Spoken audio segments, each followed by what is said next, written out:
Softails? Remember the Chrome is King? When this series was first introduced, it had a gold anodized can, and we thought that'd be a great sales tool because it prevented rust, and it was, you know, out of sight, out of mind, and it also had no sales because it wasn't chrome. But because of that, we've since done just that. Chromed the entire unit, added 2 inches of adjustment for height to it, so you don't need an additional lowering kit. It's built in. It has a true progressive rate spring now, and by loosening that center nut and using the spanner wrench that comes with it, you can now adjust the preload as well. And probably, for our perspective, the greatest benefit is what goes on in the damper. This damper is designed specifically for us for a horizontal application, where many other manufacturers may take a damper that functions this way and say, okay, let's just turn it on its side. That doesn't work. I mean, it will, but not quite as well. This one is meant to be operated in a horizontal plane.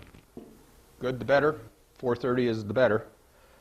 Perhaps an injustice to it because there are a lot of features and benefits to this that the 412 doesn't offer. First and foremost, it now is a lifetime warranty shock. Limited, meaning, you know, keep the receipt. It's got to be from the original owner on the bike, kind of thing. It doesn't transfer on, but it also doesn't. We don't want to see it been hit with a hammer or drug down the street. But you got to say these things because you know our lovely consumers. They see lifetime. They think, oh, okay, I can use it as a baseball bat. When I'm done, I can get a replacement. Yeah, yeah. The other features to this is now, instead of adjusting preload with a spanner wrench, you do it just by rotating the collar, this top collar. And again, the greatest benefit to ride quality improvement is what goes on inside the damper. We call this a monotube. Monotube, simple, I'm sure you all figured it out, is it's only a single tube, not twin tube like that one there. Which means bigger diameter, bigger piston, which means comparing it to an engine. If you bore out an engine, you're going to get better performance. You get better performance because you've got more piston area, surface area to be working with. But you're probably thinking to yourself, okay, how do you move the oil now if it's a single tube? We call the piston arrangement within a twin deflective disc technology. Reed valve in a 2-stroke motor. Comparison.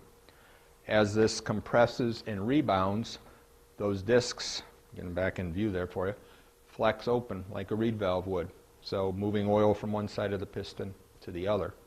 Again, under a gas, nitrogen gas charge pressure, high pressure. So it does that dampening and rebounding a little bit better than the 412 does. Well, we've got it.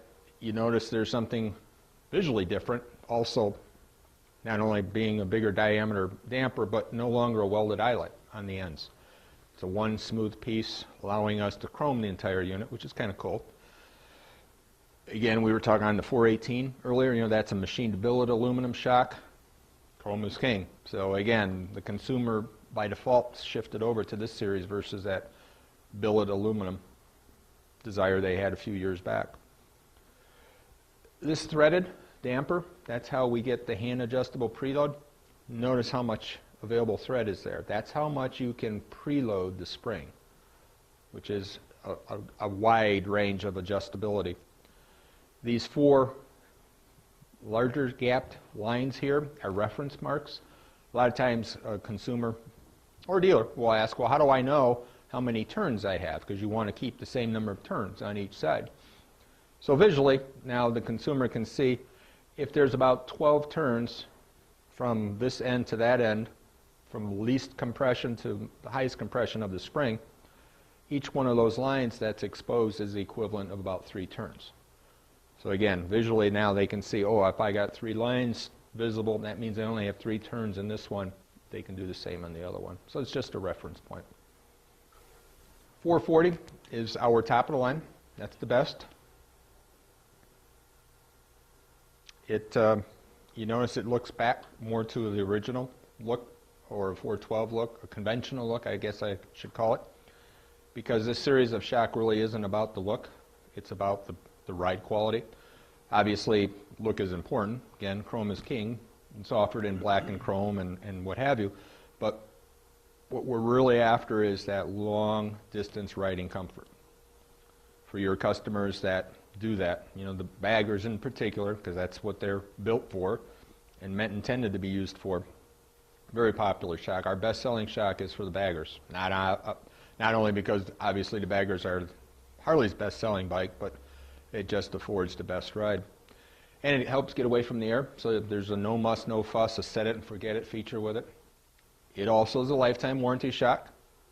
It also has the hand adjustable preload with the threaded collar on top, also about 12 turns into it. Also a mono tube, but again, the magic, if you want to call it that, happens inside the damper. Unlike the 412 or the 430 that we've talked about, they have limits to how much oil they can move.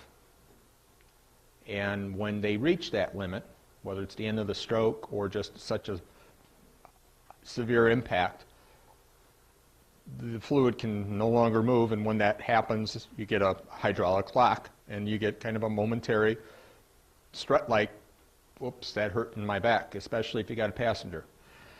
The 440 series, it's almost as if it likes to be abused, so the more abuse of road condition you throw at it, the better it rides.